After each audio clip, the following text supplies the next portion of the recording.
Surabaya Mengaji. Yuk, dukung dakwah Surabaya Mengaji. Salurkan harta terbaik Anda untuk operasional dakwah.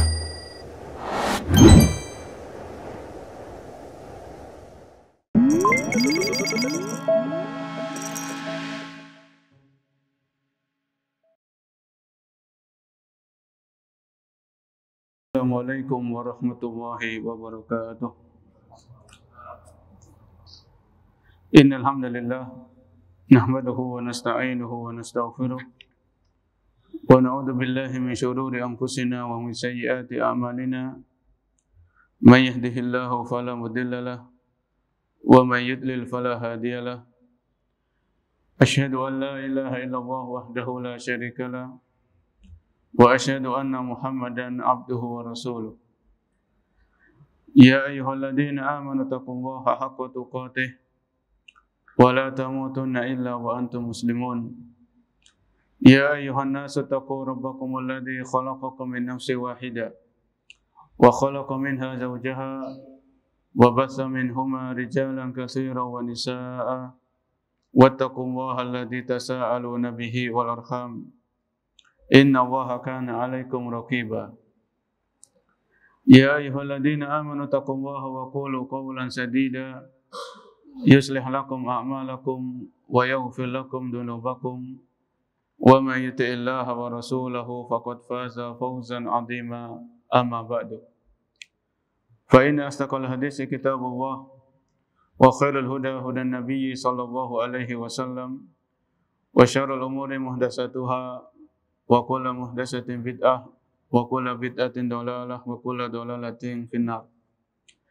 Para hadirin kaum muslimin dan muslimah yang Allah muliakan, alhamdulillah pada malam hari ini kita masih diberikan kesempatan, diberikan pertolongan dan kemudahan oleh Allah Subhanahu wa taala untuk melaksanakan salat berjamaah dan kita lanjutkan dengan menuntut ilmu syar'i.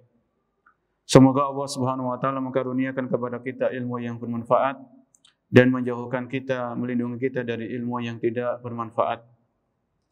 Salawat dan salam semoga tetap terlimpahkan kepada suri tauladan kita, yaitu Nabi Muhammad sallallahu alaihi wasallam, beserta kepada keluarga-keluarga beliau, para sahabat-sahabat beliau, dan kepada orang-orang yang senantiasa mengikuti beliau sampai hari kiamat.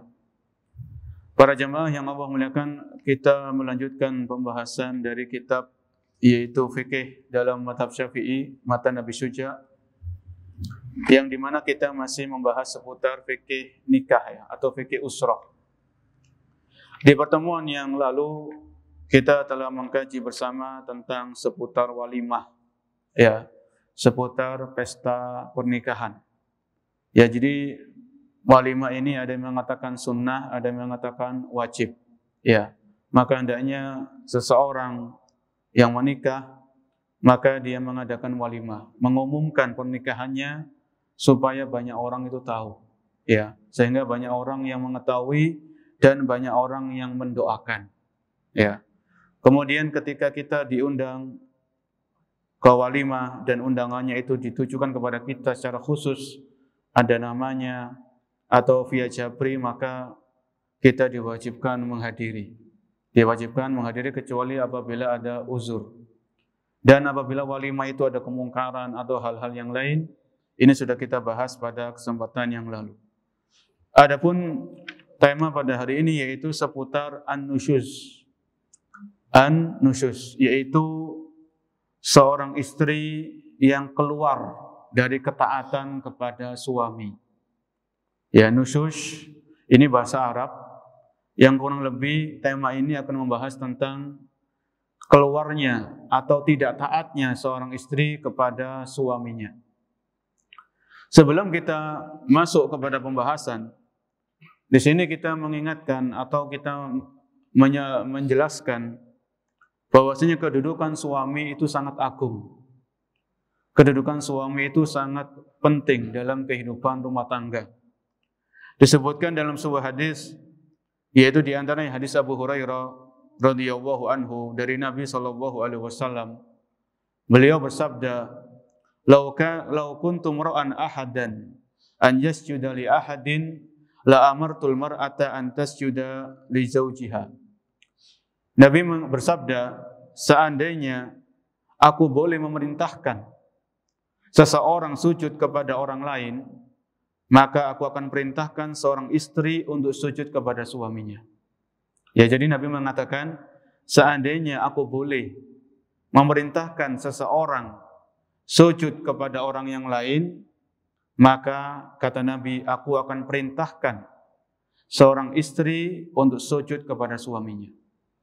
Ini menunjukkan bahwasanya hak atau kedudukan seorang suami itu sangatlah besar. Ya, sampai-sampai di situ Nabi SAW, kalau seandainya boleh, ya, aku perintahkan seseorang sujud kepada orang lain, maka aku perintahkan istri sujud kepada suaminya. Dan ini nggak boleh, seseorang nggak boleh sujud kepada manusia yang lain. Sujud ini ibadah. Sujud ini hanya untuk Allah Subhanahu Wa Taala. Ya. Kemudian Nabi SAW juga memotivasi kepada para istri untuk taat kepada suaminya. Ya, disebutkan dalam hadis Abu Hurairah juga, Rasulullah SAW bersabda, "Idza shallatil mar'atu khamsaha." Kalau seorang wanita itu salat 5 waktu, wa shamat syahraha, dan wanita ini puasa di bulan Ramadan. Ya, puasa 1 bulan penuh di bulan Ramadan. Wa hasanat farjaha, dan dia menjaga kemaluannya. Wa ata'at ba'laha, dan dia mentaati suaminya. Apa kata Nabi? Dakhalat min ayyi abwabil jannati sya'at. Maka seorang istri yang seperti ini kriterianya, dia bisa masuk ke pintu surga manapun yang dia suka. Ya. Jadi Nabi menyebutkan 4 hal. Kalau seorang wanita itu sholat 5 waktu, puasa di bulan Ramadan, dia menjaga kehormatannya, menjaga kemaluannya, dan dia taat kepada suaminya. Jadi 4 kriteria ini yang hendaknya diusahakan oleh seorang wanita muslimah, seorang istri. Ya, karena Nabi sendiri, beliau diwahyukan oleh Allah Subhanahu Wa Taala, kalau seorang wanita itu punya 4 hal ini, maka dia bisa masuk ke surga dari manapun, dari pintu manapun yang dia suka. Ya, ini kedudukan, ini adalah suatu motivasi yang besar dari Nabi SAW kepada para istri untuk berusaha semaksimal mungkin taat kepada suaminya, taat kepada suaminya. Oleh karenanya, kalau kita punya anak wanita, punya anak perempuan, ya, kita didik anak-anak kita ini, apalagi mereka sudah akan memasuki usia pernikahan. Ya, kita didik, kita ingatkan. Begitu juga seorang ibu, ingatkan anak perempuannya kalau mau menikah, hendak masuk ke jenjang pernikahan, ingatkan akan hak suami. Ya, hak suami itu sangat besar. Ini diingatkan. Namanya manusia, dia mungkin belum tahu, yang sudah tahu mungkin lupa, maka diingatkan kembali.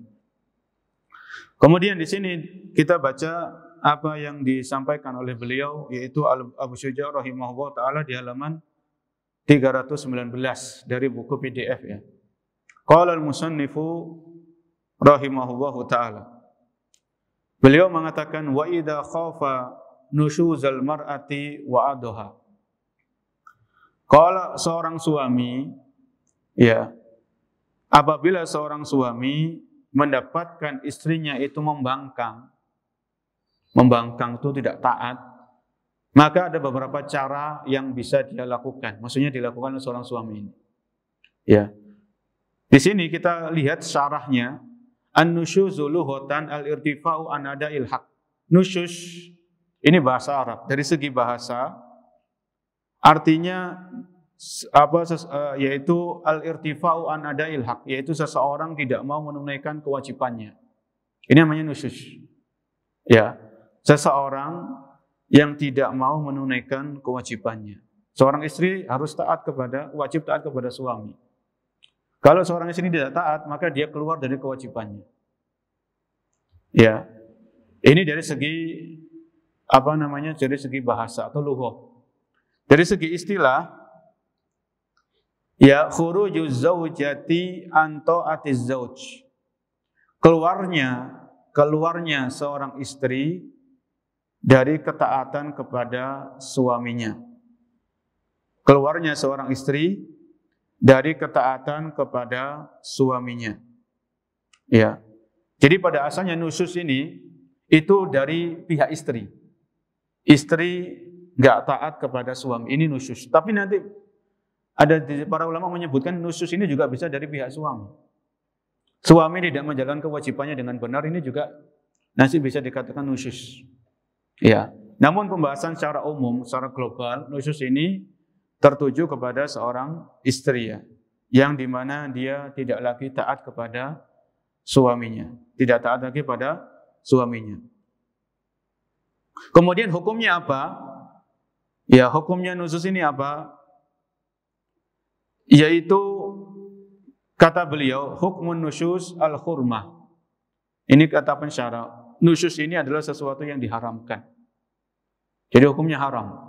Bukan makruh ya, tapi hukumnya haram. Bahkan termasuk dosa besar.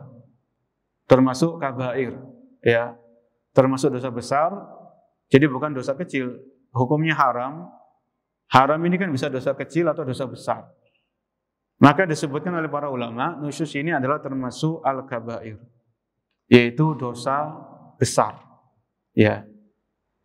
Jadi kalau seorang bapak, seorang wali ya, lihat anaknya itu enggak taat sama suami, diingatkan anaknya ini, putrinya diingatkan. Walaupun itu sudah namanya sudah ditanggung jawab sebagai tanggung jawab suaminya, tapi kalau lihat anaknya enggak taat sama suaminya diingatkan. Karena ini dosa besar. Ya, dosa besar. Kemudian di sini ada beberapa bentuk dari nusyuz. Nusyuz ini ada beberapa macam gambaran supaya kita punya gambarannya. Khususnya para istri atau yang melihat, yang menyaksikan kajian ini melalui streaming. Yang pertama, nusyuz itu salah satu bentuknya tidak bersyukur kepada suami atau tidak berterima kasih kepada suami. Suaminya sudah berusaha cari nafkah yang halal, sudah banting tulang sampai tulangnya kropos-kropos ya. Sudah peres keringat, tapi istrinya kayak enggak bersyukur, enggak nerima, kurang terus kayak gitu. Ini termasuk nusyuz ini, kata para ulama. Ya. Disebutkan dalam sebuah hadis, Rasulullah SAW bersabda, kurang lebih maknanya, uritun naro fa idza aksaru ahliyan nisa. Nabi pernah bersabda, aku diperlihatkan neraka. Kata Nabi SAW. Dan aku mendapatkan kebanyakan penghuninya itu wanita. Kata Nabi, aku pernah diperlihatkan neraka, dan aku mendapatkan kebanyakan penghuni neraka ini dari kaum wanita. Kemudian, yakfurna. Kenapa? Ketika Nabi menjelaskan, ya mereka ini kufur. Para wanita ini kufur. Kemudian ditanya, apakah mereka kufur? Mereka kufur kepada Allah Subhanahu wa Ta'ala. Maka Nabi menjawab tidak. Qala yakfurnal ashir. Ya, mereka ini menjadi orang-orang yang banyak di neraka karena mereka mengingkari kebaikan suami. Kata Nabi SAW. Wa yakfurnal ihsan. Mereka mengingkari kebaikan-kebaikan, jasa-jasa yang pernah dilakukan oleh suaminya. Lau ahsanta ila ihdahunna dahra summa ra'at minka syai'an qalat ma ra'aitu minka khairan qat. Seandainya, kata Nabi ini, Nabi menjelaskan, seandainya Anda, wahai suami, berbuat baik kepada istri Anda selama 1 tahun. 1 tahun hanya berbuat baik. Kemudian Anda berbuat mungkin kesalahan 1 kali saja. Akhirnya istri ini mengatakan, ma ra'aitu minka khairan qat. Aku tidak pernah mendapatkan kau berbuat baik sama sekali. Ini loh, seorang istri kayak gini, yang diancam sebagai penghuni neraka. Ya, jadi seorang suami berbuat baik, mungkin selama 1 tahun, mungkin ada keburukan kecil, nggak sengaja mungkin. Tiba-tiba istrinya ngomong, aku tidak pernah mendapatkan kebaikan darimu sama sekali. Ini yang diancam dengan neraka. Dan ini nusyuz. Ya, ini nusyuz. Maka seorang istri ini harus dididik. Ya, dididik dengan pendidikan agama. Maksudnya, ya tetap seorang suami kan berusaha ya semampunya mencari rezeki yang halal, menyebut rezeki yang halal. Ya. Kemudian apa yang Allah kasih, apa yang Allah rezekikan itu yang dia bawa pulang untuk istrinya dan untuk anaknya. Jadi wajib bersyukur, suami istri wajib bersyukur. Ya, jangan sampai suaminya gelap mata, dia cari yang haram demi membahagiakan istri dan anaknya. Jangan sampai seperti itu. Bahkan wanita-wanita di zaman salaf, di zaman orang-orang soleh sebelum kita, wanita-wanita itu sampai ngomong kepada suaminya. Sebelum suaminya berangkat kerja itu ngomong, istrinya ini, kami lebih sabar untuk menahan rasa lapar di dunia ini dan kami tidak sabar menahan panasnya neraka Allah Subhanahu wa taala. Itu istri zaman dulu seperti itu. Sebelum suaminya berangkat kerja itu dibisiki, dikasih tahu. Ya, maksudnya apa? Maksudnya kalau Anda keluar cari nafkah itu cari yang halal. Jangan kita ini dikasih makan dengan cara yang haram. Itu maksudnya seperti itu. Ya. Wanita-wanita solehah seperti itu zaman dulu. Ya insya Allah zaman sekarang masih ada seperti itu. Masih ada seperti itu. Kemudian yang kedua termasuk nusyus adalah menyakiti suami, menyakiti hati suami. Membuat suaminya muangkel. Membuat suaminya itu jengkel. Ya. Ya disebutkan oleh Nabi SAW dari hadis Mu'adz bin Jabal. Ya. La tu'di imra'atun zawjaha fid dunya. Illa qalat zawjatuhu minal khuril in la tu'dihi qatalakillahu fa inna ma huwa indaki dakhilun yushiku an yufariqaki ilaina. Disebutkan dalam sebuah hadis, ya. Tidaklah seorang istri, kata Nabi, tidaklah seorang istri menyakiti suaminya. Menyakiti suami ini bisa dengan ucapan atau bisa dengan perbuatan. Tidaklah seorang istri menyakiti suaminya di dunia, melainkan istrinya nanti di kalangan bidadari di surga akan mengatakan, janganlah engkau menyakiti hati suamimu. Ya, semoga Allah memusuhi kamu. Jadi bidadari di surga yang Allah sediakan bagi para lelaki, itu kalau ada seorang istri menyakiti suaminya, bidadari ini ngomong, jangan engkau menyakiti hati suami. Ya. Kemudian bidadari mendoakan, semoga Allah memusuhi kamu. Maksudnya karena si istri ini berbuat lancang kepada suaminya, menyakiti hati suaminya. Ya. Dan suamimu itu kata bidadari tadi, kata Nabi, dan dia suami itu hanyalah tamu di sisimu, tamu sebentar. Hampir saja dia akan meninggalkanmu dan menuju kepada kami.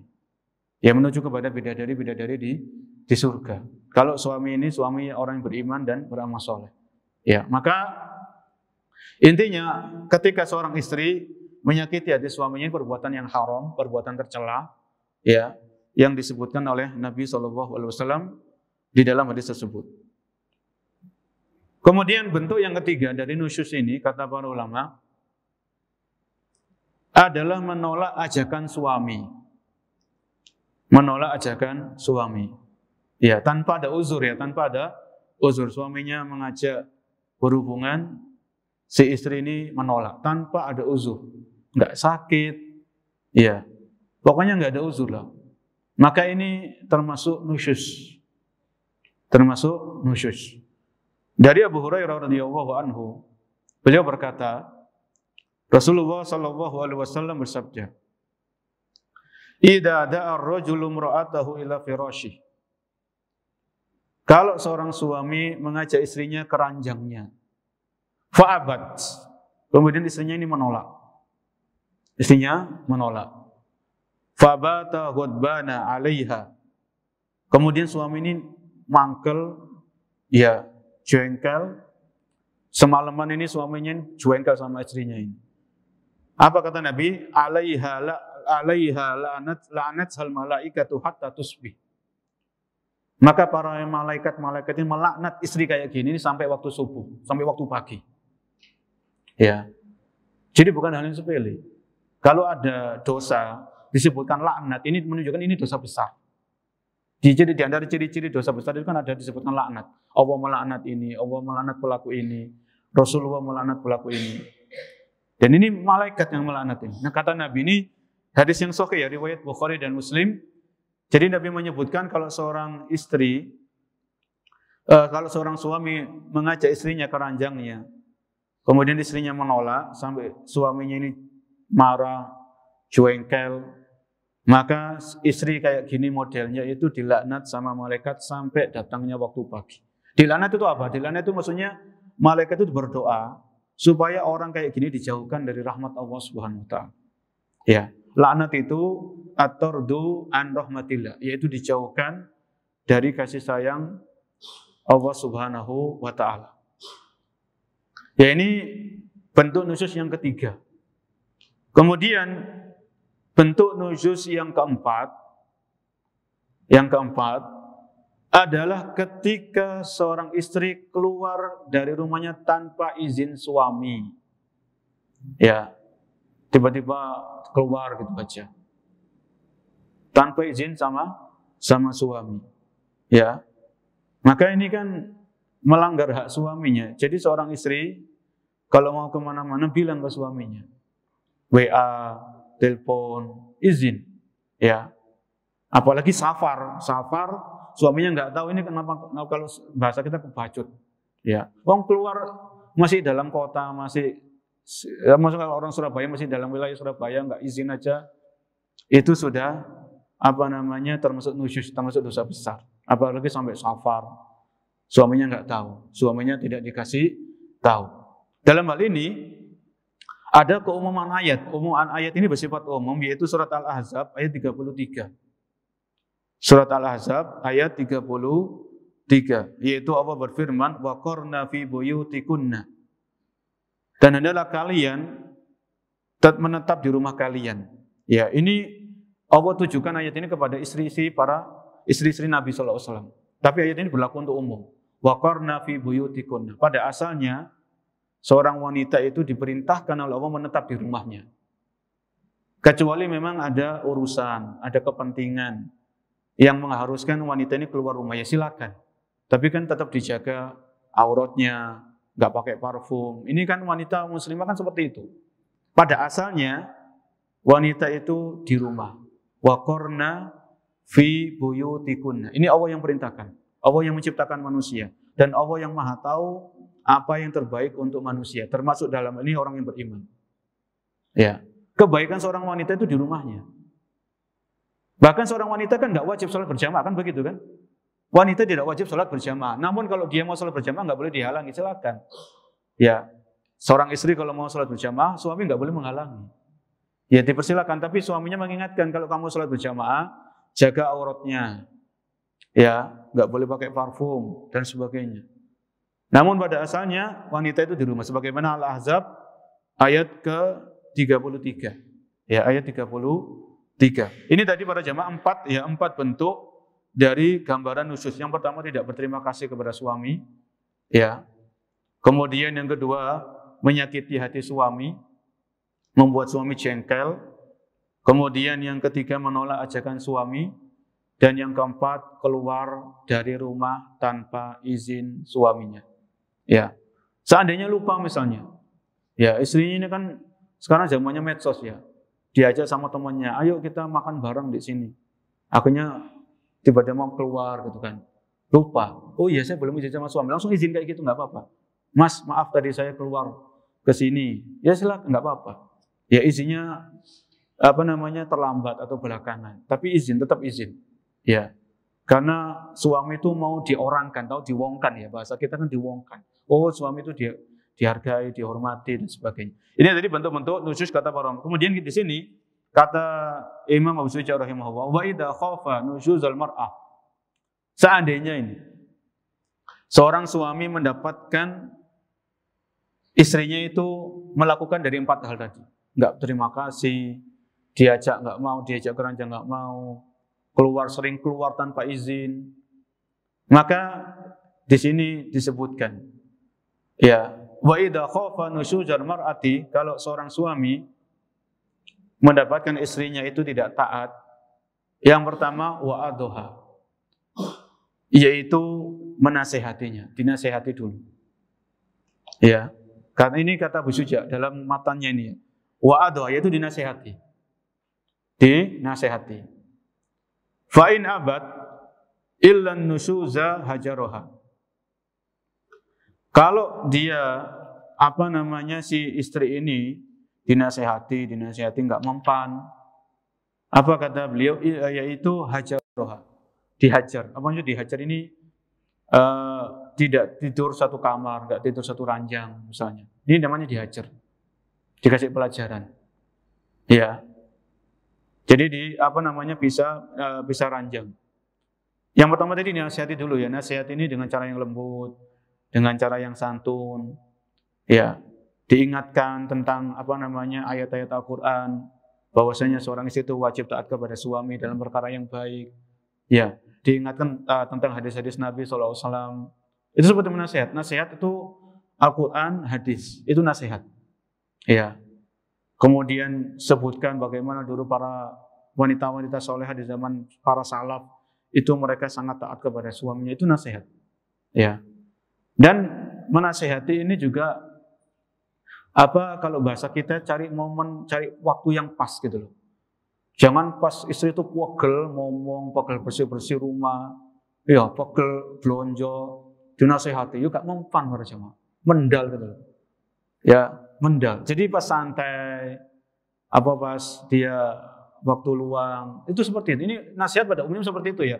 Nasihat itu secara umum itu cari momen-momen yang pas, ya, waktu-waktu yang tepat, pas lagi santai, pas lagi nggak banyak kesibukan, ya, sampaikan nasihat.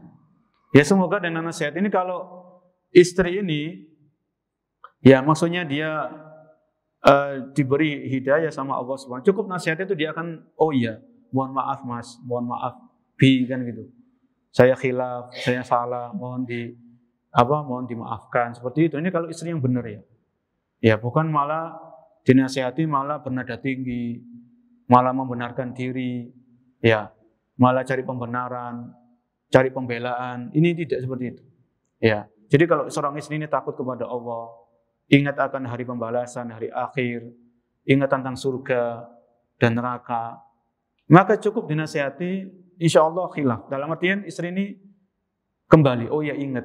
Bahkan dia terima kasih kepada suaminya. Ya terima kasih mas sudah diingatkan. Ya jazakumullah khairan, saya sudah diingatkan. Itu seperti itu.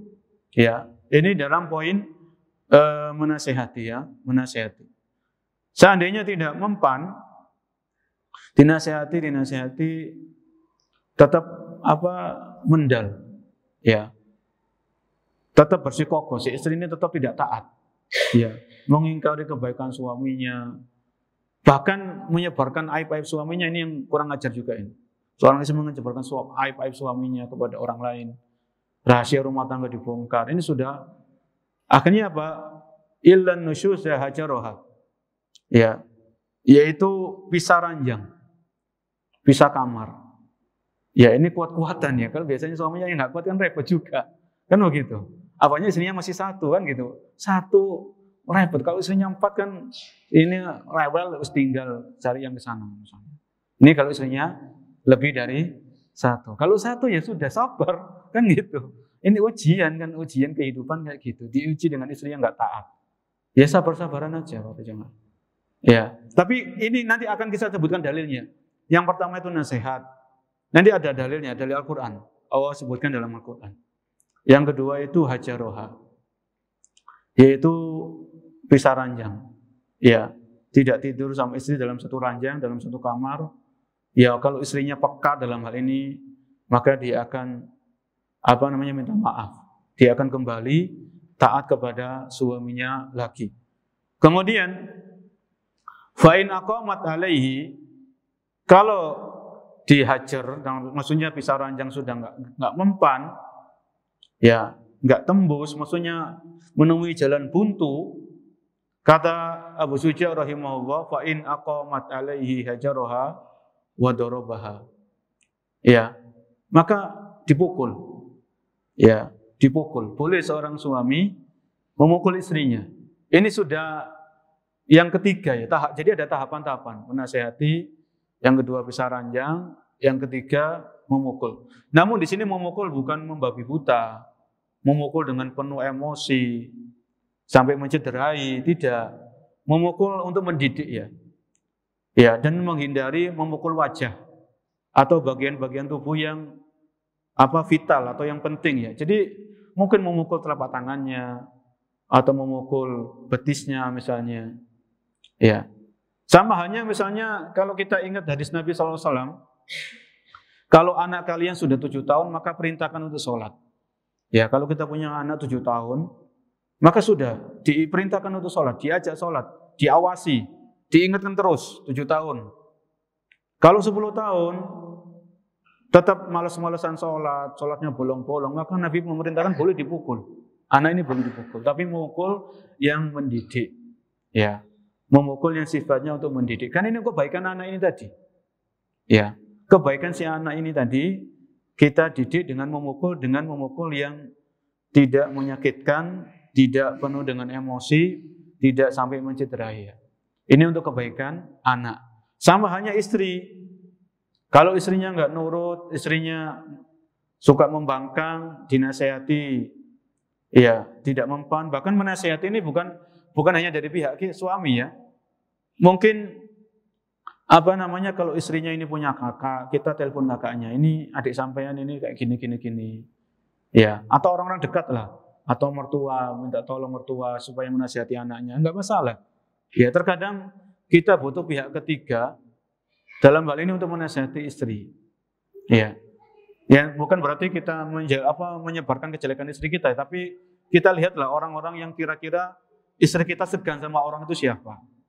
Kita ajak ngobrol supaya dia, orang yang ketiga ini yang disegani sama istri kita, itu juga ikut menasihati. Mungkin nanti dia luluh hatinya. Ya, dia mengakui kesalahan-kesalahannya istri tadi dan akhirnya dia kembali taat kepada sang suami. Jadi yang ketiga ini adalah memukul, tapi memukul untuk kebaikan, mendidik ya. Karena istri ini ketika dipukul sama suaminya untuk kebaikan istri. Ya, tidak sampai kepada kekerasan atau KDRT ya, tidak sampai dalam taraf kekerasan, tidak. Ya. Karena kalau sampai kekerasan nanti suami zalim sama istrinya bisa nuntut nanti di akhirat. Kan begitu. Ya. Kemudian dalam hal ini ada firman Allah Subhanahu wa taala di surat An-Nisa ayat 34.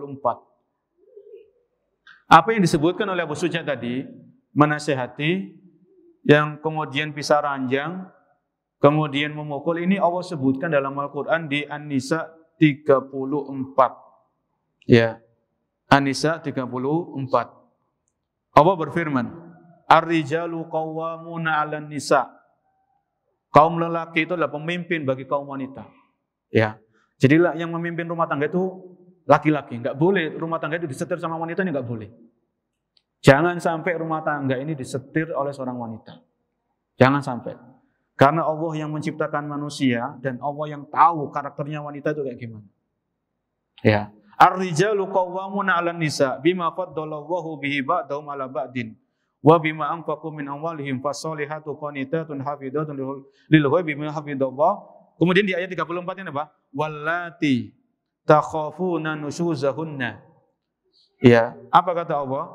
Dan wanita-wanita yang kalian dapatkan mereka tidak taat, apa? Faiduhunna. Allah sebutkan faiduhunna, maka nasihati mereka. Ya. Wahjuruhunna fil madaji. Dan pisahkan ranjang. Maksudnya tidurnya pisah. Wahjuruhunna fil madaji. Ya. Dan pisahkanlah mereka di tempat tidur mereka, kata Allah Subhanahu wa taala, wadribuhunna. Dan pukullah mereka. Ini Allah yang menjelaskan dalam Al-Qur'an. Wallati takhafuna nusyuzahunna. Dan wanita-wanita yang kalian khawatirkan, yang kalian dapatkan mereka ini enggak taat, faiduhunna, maka nasihati mereka. Wahjuruhunna fil madaji. Dan pisahkan tempat tidur mereka. Wadribuhunna. Dan pukullah mereka. Ini tiga-tiganya tadi disebutkan oleh Abu Suja. Ya, ini dalilnya. Kemudian fa'in ata'nakum. Kalau istri kalian sudah taat, ya, dengan salah satu dari cara tadi kata Allah Subhanahu wa taala, fa'in ata'nakum. Kalau mereka sudah taat, fala tabghu 'alaihinna sabila. Ya. Kalau kalian sudah, maka janganlah kalian mencari-cari jalan untuk menyusahkannya. Ya. Jadi istri tadi nusus, oke, dia sudah enggak taat, membangkang. Dinasehati, alhamdulillah mempan. Kalau sudah istri ini sudah mengakui kesalahannya, sudah minta maaf, Ya, dan minta maaf ini nggak harus nunggu Idul Fitri para jamaah kan gitu. Kalau sudah tahu istrinya diingatkan kesalahannya sama suaminya, kamu kok begini akhir-akhir ini kenapa? Ya, dinasehat apa? Saya datang dibiarkan sibuk dengan HP kan begitu. Ini kan parah juga para jamaah. Suaminya datang nggak tahu, loh, sama ini stuck kok mas, loh, kan repot juga ini. Masa sibuk dengan HP segitunya kan gitu. Loh, kan seorang istri yang cerdas itu tahu jam pulangnya suami itu kapan. Seandainya suaminya telat pulang kan ngabari. Saya mungkin sampai jam sekian. Ya, mau disambut, ya, diperhatikan, dibuatkan teh atau kesukaan apa kan begitu. Ya ini jadi kalau istri ini kembali kepada ayat ini ya tadi ya. An-Nisa 34. Kalau istrinya sudah taat, dinasihati, sudah jangan cari-cari lagi kesalahan. Ya. Jangan diungkit-ungkit kesalahan itu. Ini juga penting bagi suami. Kalau istrinya sudah mengakui kesalahannya, sudah minta maaf, sudah, jangan diungkit-ungkit lagi. Jangan diingat-ingat lagi. Ya, fala tabahu alaihin nasabil. Maka jangan kalian menyusahkan istri kalian. Innallaha kana 'aliyan kabir. Innallaha kana 'aliyan kabir. Sesungguhnya Allah Maha tinggi, lagi Maha besar. Ya. Jadi ini tadi solusi yang ditawarkan oleh Islam. Ya, yang ditawarkan oleh Al-Quran kalau terjadi nusyuz dalam kehidupan berumah tangga, ya, dalam kehidupan rumah tangga. Taib, kalau mentok, ya, dinasihati nggak mempan, dipisah ranjang nggak mempan, dipukul juga nggak mempan. Ada solusi yang lain. Ini solusi mungkin solusi yang berikutnya, mungkin keempat ya kalau bahasa kita. Ini di An-Nisa ayat 35. Jadi ini kan kita sambil belajar tafsir para jemaah. Oh, kalau kita nanti Ramadan ngaji, sebenarnya nggak nunggu Ramadan ya. Sekarang kan sudah mulai ngaji kan ya. Sudah mulai ngaji, tadarus. Oh, ayat 34 ini tentang nusyuz. An-Nisa 35 apa Allah sebutkan? Wa in khiftum shiqaqa bainihima fab'asu hakama min ahlihi wa hakama min ahliha. Kalau kehidupan rumah tangga ini kayak gini, istrinya membangkang terus. Istrinya membangkang terus. Dinasihati nggak bisa ranjang nggak mempan, dipukul juga nggak ada perubahan. Maka fab'asu hakama min ahlihi wa hakama min ahliha. Seorang suami nunjuk salah satu keluarganya. Misalnya pamannya. Kemudian seorang istri menunjuk salah satu anggota keluarganya. Misalnya Pak D-nya, ketemu dua orang ini. Ya, hakama min ahlihi wa hakama min ahliha. Dua orang ini ketemu. Satu perwakilan dari suami, satu perwakilan dari istri. Dua orang ini ketemu. Ya. Jadi perwakilan dari pihak suami ngomong, ini loh, keponakan saya mendapatkan dari keponakan sampai itu gini, dinasihati nggak bisa. Ya. Bisa ranjang nggak mempan. Ini untuk cari solusi dua orang ini, ya. Karena suami istri sendiri ini suaminya sudah nggak bisa mengatasi istrinya. Maksudnya sudah ini nggak bisa, tetap bangkang, ya, tetap tidak taat, tetap keras kepala. Maka ini di ayat 35 ini Allah sebutkan, ya sudah. Wa in khiftum shiqaqa bainihima fab'asu hakama min ahlihi wa hakama min ahliha. Ketemu dua orang ini, perwakilan, ketemu janjian kapan, di mana tempatnya ketemu, ngobrol musyawarah. Barangkali dengan ketemunya perwakilan dari suami dan istri ini nanti ada jalan keluar. Allah kasih jalan keluar. Ya, karena ini Allah yang menunjukkan. Ya, kemudian apa? Yurida islahan yuwaffiqillahu bainahuma innallaha kana aliman khabira. Yurida islahan. Ya. Jadi perwakilan masing-masing dari keluarga suami, keluarga istri, dari pihak suami, ini dua orang ini perwakilan. Dan dua orang ini perlu menata niat. Menata niat ini gimana suami istri ini yang mungkin kalau sudah kayak gini, istri yang sudah nggak taat ini mungkin tinggal cerai saja sebetulnya. Gimana dua orang ini perwakilan dari suami, perwakilan dari istri, gimana caranya supaya keponakan kita misalnya masing-masing ini, paman suami ini pamannya istri. Gimana caranya supaya keponakan kita nggak cerai? Cerai itu boleh, tapi itu pintu terakhir. Ya, jangan menggampangkan. Ayo dicari, ayo kita rembuk, ayo kita musyawarah, kita ngobrol enak. Gimana caranya? Ini Allah sebutkan, yurida islahan. Kalau dua orang ini pengen islah, pengen maksudnya suami istri ini islah, baikan lagi, ya.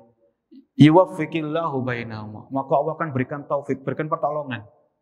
Ya, kepada dua orang ini supaya nanti bisa mengislahkan antara suami dan istri. Ini solusi yang bisa dikatakan solusi yang keempat para jemaah. Solusi yang keempat, ya. Masing-masing pihak mengutus seseorang, dua orang ini ketemu, ngobrol gimana enaknya. Ya. Ini solusi yang keempat yang Allah sebutkan dalam An-Nisa ayat 35.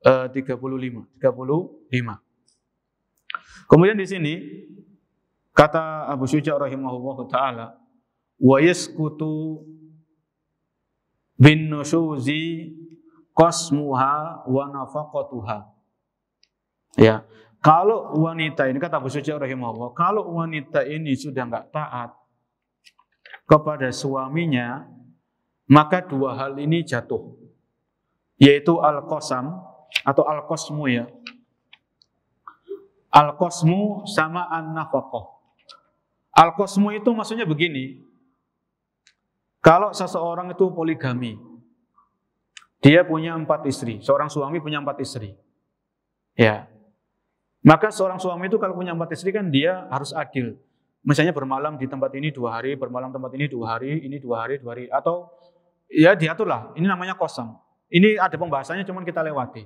Karena mungkin jarang yang berpoligami, kita lewati ya. Insya Allah kalau poligami harus belajar fikihnya ya. Harus adil dalam bermalam. Tapi kalau dari 4 ini, satu nusus, salah satu dari 4 istrinya ini nusus. Enggak taat, membangkang. Maka wanita istri salah satu yang nusus ini enggak usah dikasih waktu untuk bermalam. Wis dilewati saja. Supaya dia kerasa. Oh kalau kerasa, kenapa? Ini malam ini kan jatah saya, suami saya kesini, tapi kok enggak kesini. Ini istrinya akan kerasa. Oh ternyata dia introspeksi diri, dia muhasabah. Oh ternyata saya pernah nusus. Saya jatuh dalam nusus. Akhirnya dia minta maaf. Jadi ini yang pertama. Yang pertama kalau istri itu nusus jatuh kosmunya ya, kosm namanya kosmu, al-kosm. Yang kedua adalah an-nafaqah, yaitu jatuh dalam nafkahnya. Dalam artian seorang suami ketika mendapatkan istrinya ini tidak taat, maka suami ini tidak wajib memberikan nafkah kepada istrinya tadi. Sampai istrinya itu kembali kepada jalur ketaatan, baru dikasih nafkah. Baik itu nafkah batin ataupun nafkah lahir. Uang belanja, uang beli pakaian, atau yang semisalnya. Ya. Ini kata Al-Imam Abu Syuja rahimahullah ta'ala, yaitu 2 hal ini bisa jatuh dari seorang istri kalau seorang istri ini jatuh dalam perbuatan apa? Nusyus ya, perbuatan nusyus. Kemudian yang berikutnya dalam hal ini yaitu bagaimana kalau suami dalam hal ini juga kalau seorang suami mendapatkan istrinya itu enggak taat, maka seorang suami juga harus introspeksi diri lah. Jangan melulu atau terburu-buru menyalahkan istrinya. Kenapa istri saya kok enggak taat? Kenapa dia kok berubah? Maka kita pihak laki-laki juga kita introspeksi diri. Ya. Kita evaluasi diri mungkin yang pertama itu istighfar, istighfar. Mohon ampun kepada Allah SWT. Karena bisa jadi dan ini sangat besar peluangnya kita mendapatkan istri nggak taat. Ini ujian. Ujian itu lantaran dosa yang pernah kita kerjakan. Dosa ini obatnya adalah istighfar dan taubat. Kita istighfar sama Allah. Ya Allah, mohon ampunilah dosaku ya Allah. Mungkin istriku ini nggak taat karena dosa-dosa yang pernah aku lakukan di masa yang lalu. Ini minta ampun sama Allah Subhanahu Wa Taala. Betul-betul kita taubat, betul-betul kita istighfar. Ya. Kemudian nanti kita introspeksi diri. Kita dengarkan azan dulu. Insya Allah setelah azan berkumandang kita lanjutkan sedikit tentang masalah nusyus. Wallahu a'lam bishawab.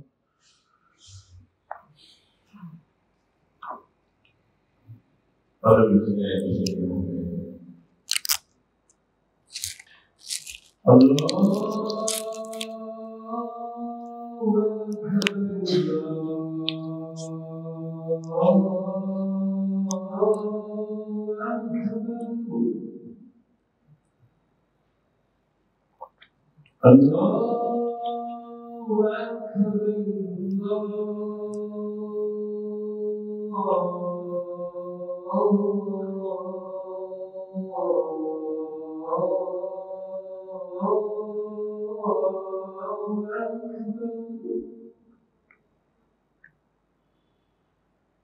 أشهد أن لا إله إلا الله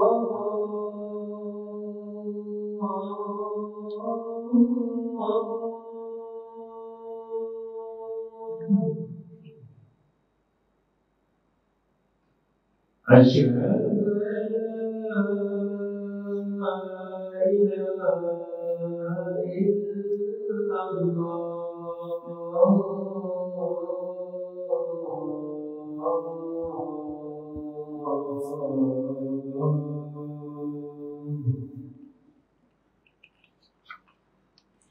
أشهد أن محمدا رسول الله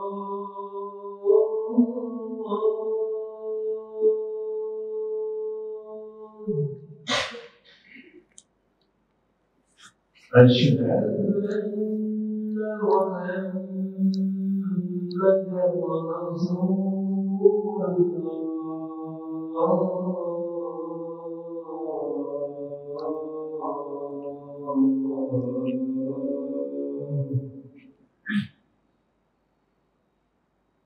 حي على الصلاة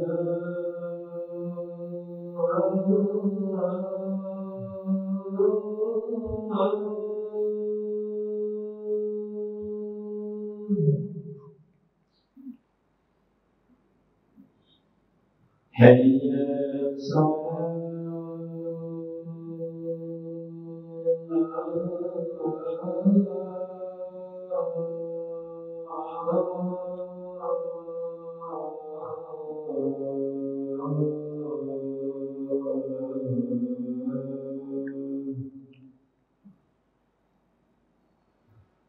حي على الفلاح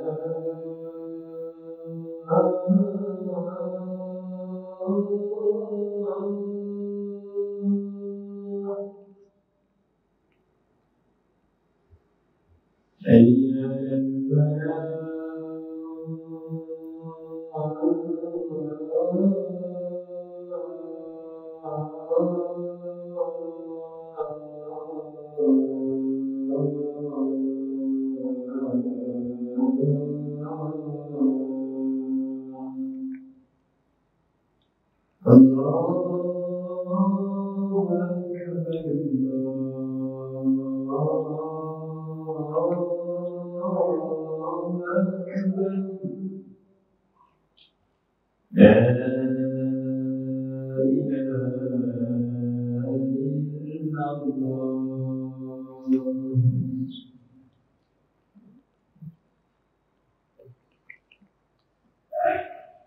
Baik, seandainya ketika seorang suami mendapatkan istrinya nusyuz, maka hendaknya seorang suami juga introspeksi diri. Dalam artian dia istighfar, mohon ampun kepada Allah Subhanahu wa taala. Bisa jadi nusyuz yang dilakukan oleh istrinya adalah disebabkan karena dosa-dosa sang suami. Dosa-dosa di masa yang lalu, ya. Maka seorang suami hendaknya istighfar dan bertaubat.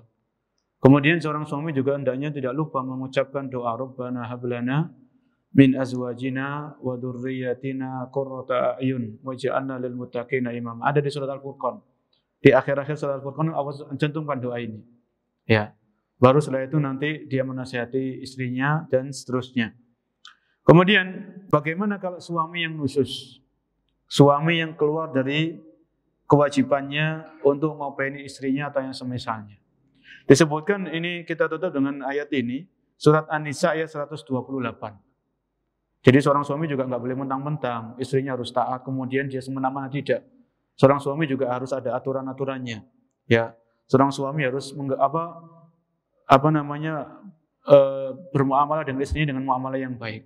Allah sebutkan di surat An-Nisa 128, wa in imra'atun khafat min ba'liha nusyuzan Dan jika seorang wanita itu khawatir akan nusus atau sikap tidak acuh dari suaminya, au i'radun, fala junaha alaihi ma an yusliha bainahuma sulha.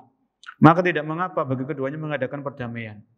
Ya, jadi kalau seorang istri melihat suaminya kok begini, kok tingkah lakunya kok aneh, kok berubah, maka dalam hal ini Allah sebutkan ya an yusliha bainahuma, yaitu damai. Istrinya ngajak bicara, "Mas, kenapa kok akhir-akhir ini berubah? Sikapnya berubah, agak kasar." Maka tanya, seorang istri berhak nanya dengan pertanyaan yang baik. Ya. Ini kan menunjukkan suaminya kan i'rad. I'rad itu kan tidak, maksudnya acuh tak acuh lagi, enggak peduli, cuek. Lebih cuek sama istrinya. Ya. Maka hendaknya kalau bisa an yusliha bainahuma sulha, yaitu mengadakan perdamaian. Cari cara gimana supaya bisa damai. Wasulhu khair, dan perdamaian itulah yang lebih baik. Wa ukhdiratil anfusus syuh, dan jiwa manusia itu pada tabiatnya itu ditimpa dengan kekikiran. Ya, wa in tuhsinu, wahai para suami, kata Allah Subhanahu wa in tuhsinu, kalau kalian berbuat baik kepada istri kalian, wa tattaqu, dan kalian bertakwa, fa innallaha kana bima ta'maluna khabira, maka sesungguhnya Allah Maha mengetahui apa yang kalian lakukan. Jadi ayat ini mengabarkan dan menjelaskan kepada kita bahwasanya nusyuz itu bisa juga terjadi dari pihak siapa? Pihak suami. Bukan melulu dari pihak siapa? Pihak istri. Maka masing-masing individu harus pintar-pintar introspeksi diri dan terus belajar. Ya, oleh karenanya para jemaah, ilmu itu penting. Ilmu itu nomor satu. Ya. Jadi kalau kita mau menikahkan anak-anak kita, menikahkan putra-putri kita, maka bekali mereka dengan ilmu. Ya. Dengan ilmu inilah, ilmu agama, ilmu syariat Islam. Islam itu begini. Ya. Dengan ilmu inilah, insya Allah Allah akan menjaga rumah tangga putra-putri kita. Ya. Mungkin sampai di sini materi yang kita sampaikan, dan di akhir pembahasan ini kita juga saling mengingatkan, saling menasihati. Kita akan menghadapi hari raya orang non-muslim.